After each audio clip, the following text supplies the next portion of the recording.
Plusieurs fois, on m'a posé la question à savoir est-ce que je dois monter mes images en 4K ou pas. Quand tu es vidéaste et que tu fais de la vidéo, que ça soit des clips, des vidéos de mariage ou de la vidéo corporate, concrètement, tu peux monter tes images en 1080. Attention, ça ne veut pas dire que tu ne dois pas les filmer en 4K, mais le fait de les monter en 4K ou en 1080 n'a rien à voir avec la perte de qualité. Certains vidéastes me posent la question et ils ont l'impression de perdre de la qualité, mais ça n'a strictement rien à voir. Là où tu perdras ta qualité, ça va être au niveau de ton tournage, si ton tournage il a été bien maîtrisé ou pas. C'est ce que je vais t'expliquer dans cette vidéo. Ce qu'il faut savoir, c'est que quand tu vas faire des tournages, peu importe le type de tournage, par exemple, je filme avec un Panasonic GH5, que tu sois sur un GH6, GH4, un Sony, une Blackmagic, quand tu vas shooter tes images, bien évidemment qu'il faudrait que tu te mettes en format 4K. Ça, c'est important parce que quand tu vas shooter en 4K, tu vas avoir une dimension d'image qui est beaucoup plus grosse. La qualité de ton image n'a rien à voir avec la dimension de ton image, elle a à voir avec le mégapixel, la lumière que tu vas avoir, les optiques que tu vas utiliser. La qualité de ton image va se jouer au tournage. Tu peux très bien avoir une caméra moyenne, mais si tu éclaires très bien, qu'il y a une belle lumière à ce moment-là, tu vas avoir une belle image. Alors après, évidemment,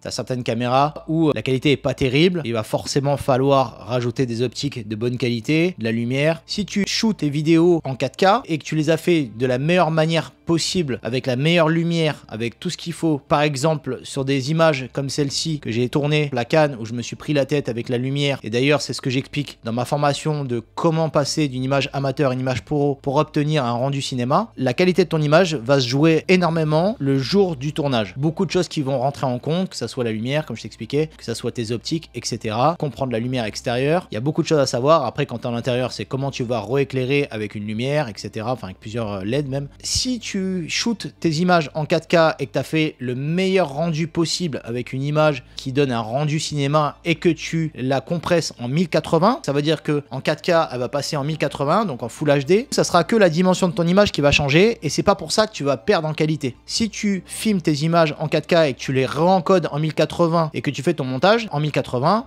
et que tu les exportes en 1080, tu n'auras pas perdu de qualité. Je vois beaucoup cette erreur-là, qu'il y a des personnes qui vont tout monter en 4K pour pouvoir la mettre sur YouTube, pour pouvoir sélectionner ensuite en bas, au lieu de mettre 1080p, tu vas mettre 4K. Alors déjà, il faut savoir une chose, c'est qu'il y a vraiment très peu de gens qui ont le réflexe de cliquer sur 4K sur YouTube. En général, ils mettent plutôt 1080, ou alors avec la connexion, ça se met toute seule en bonne qualité. Et le réflexe de mettre 4K, à part des vidéastes qui sont à fond dans l'image, mais monsieur et madame tout le monde n'a pas ce réflexe-là. En général, ils mettent du 1080. Je vois souvent aussi des vidéastes qui vont me dire que le fait de filmer en 4K, bah, quand tu vas monter tes images en 1080, donc sur un ratio de 1080, tu vas pouvoir zoomer.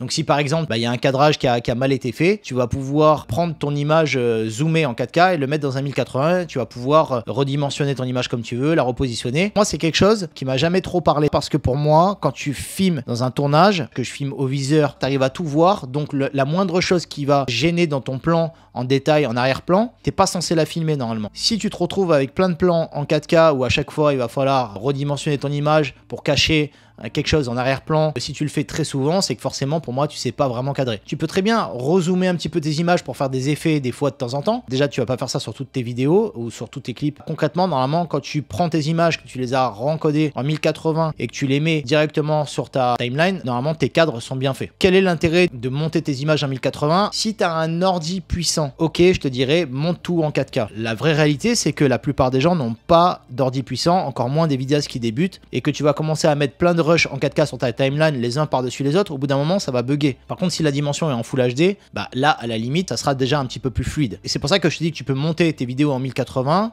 si tu rencodes tes rushs, si tu as un ordi pas puissant. Pour moi ça n'a aucun rapport avec le fait de perdre en qualité. La qualité est vraiment en rapport avec ton tournage, il va falloir que tu maîtrises ton tournage et ça c'est quelque chose que je vois souvent en erreur. Dans la tête des gens en général, quand la dimension 4K est sortie, ils se sont dit comme c'est du 4K, bah forcément c'est de la bonne qualité. La qualité va être en rapport avec ton mégapixel, tes optiques, ton boîtier forcément, la lumière que tu vas avoir et évidemment le savoir comment il faut faire pour pouvoir faire une image rendu cinéma ou de bonne qualité. Aujourd'hui tu as un ordi pas super puissant, je t'invite à rencoder tes rushs en 1080, je te laisse une vidéo juste en dessous dans la description, tu verras, tu vas voir comment on fait pour encoder, que ça soit avec un logiciel comme Adobe Media Encoder. Tu peux avoir d'autres logiciels gratuits, assez faciles. À toi de respecter bien l'encodage pour pas perdre en qualité évidemment entre les deux. Par exemple, si tu as shooté tes vidéos en 4K et qu'elles ont un codec H264 et que tu les réencodes en 1080, donc si tu veux monter plus rapidement sans que ton ordi bug si tu n'as pas un ordi puissant, si tu es hésitant sur la chose, tu prends tes images en 4K, tu les ouvres, tu les regardes et tu prends tes images en 1080 réencodées de bonne qualité avec par exemple un codec Apple ProRes, par exemple si tu es sur Mac, ou si tu es sur PC, un codec non compressé, et tu regardes ton image brute et ton image encodée avec ce codec là, et tu vas voir qu'il n'y a aucune différence quand tu vas la remettre à la même dimension. Si tu as des questions, t'as pas trop bien compris ou autre, tu peux me les mettre directement en commentaire, et donc je te dis à très bientôt pour la prochaine vidéo.